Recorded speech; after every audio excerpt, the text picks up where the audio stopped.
Dear friends, I have a confession to make. I do not like pineapples on top of my pizza. I know what I'm saying is blasphemy for those who do. I understand. I've heard argument after argument, defense statement after defense statement.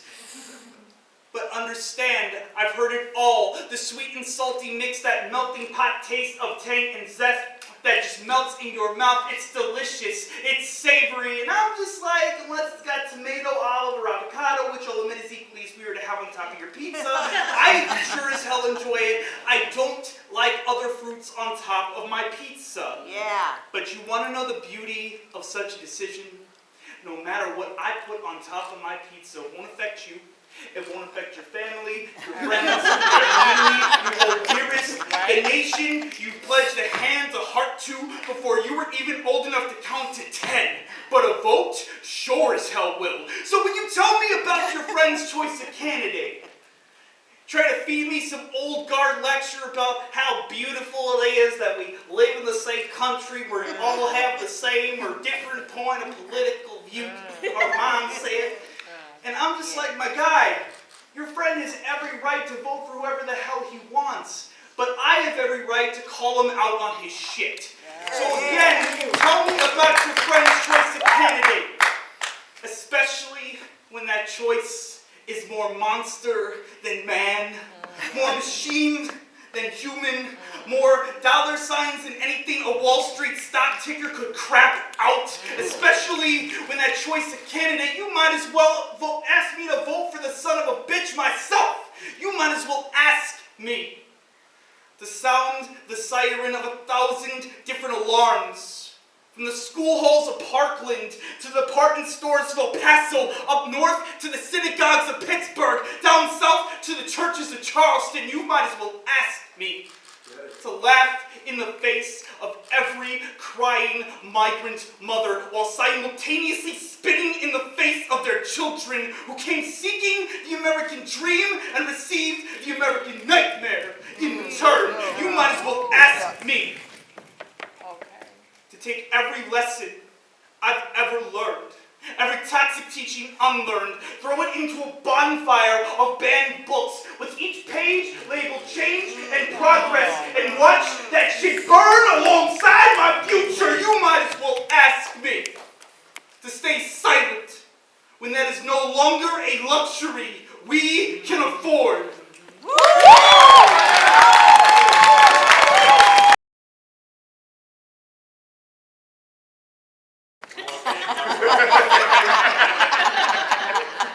I just explained why I don't think.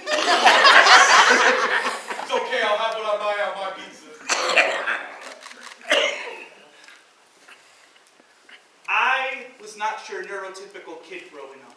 Atypical was more along those lines. I used to imagine the taunting, the laughs from those looking in.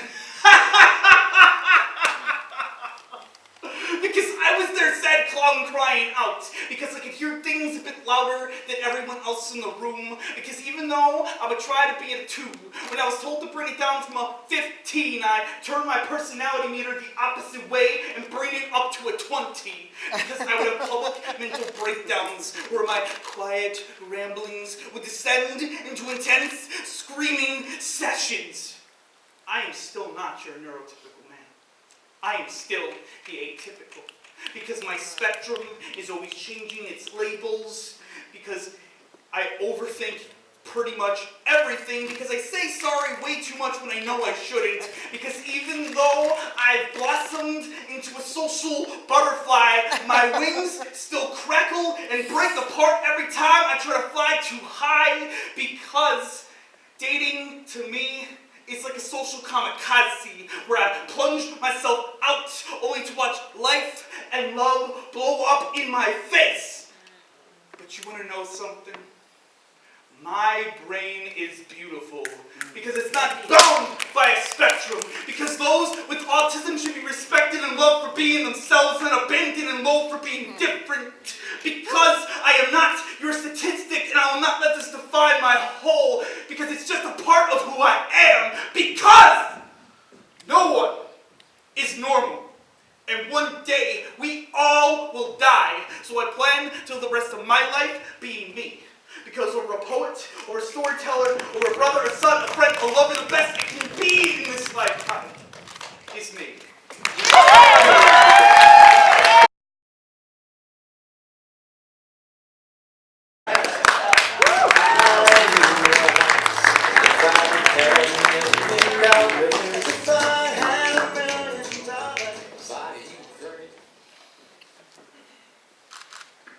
A letter to the person who told my friend her voice barely mattered. Dear asshole, I don't know you. I don't know how you two met. I don't even know why she was ever friends with you to begin with, but let me ask you something. Were you there for her? Up. That was rhetorical, because if you were there for her, I wouldn't be reciting this tonight. So here's what qualifies as being there for as not being there for someone. When they have the courage to post about their own suicidal tendencies for the whole social media world to see, and her first comment page reads an not this again response, followed by a facepalm emoticon wrapped around in SMH lingo. When they come to you looking for a friend, because you always tell her, you always post on your Facebook if you ever need someone to message, so she takes the message, messages you, and you stay silent. But it doesn't mean you don't tell people behind her back that she's crying nothing but crocodile tears. And then you tell her to her face that she's crying nothing but crocodile tears. And when people call you out on being a sociopath, your best response is, I'm just saying what none of you have the guts to say. I'm just telling it like it is. I'm just speaking the truth. But you're not really, you're speaking your opinion, which is a horrid truth to begin with. But I must digress, because I don't know you. I don't know how you two met. I don't even know why she was friends with you to begin with. But I do know two things about you off the bat.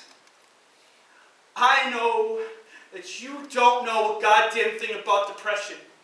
I know you never stared at your reflection in the water, playing role reversal with your own imagery, watching yourself drown, and it's more of an imagination than it is a nightmare. I know you've never stared at the tops of tall buildings, watching a ghost of yourself plunge 50 feet below sea level. I know you've never stared at a wooden plank and a set of kitchen cutlery and reimagined a butcher shop where the choice cut was your own skin. I know also that you don't know a goddamn thing about friendship. I know you've never been a set of eyes to read any of her texts. I know you've never been a set of ears to listen to every outcry she tried to profess to you. I know you've never been a set of arms to hold her when she needed embrace. Where the fuck were you?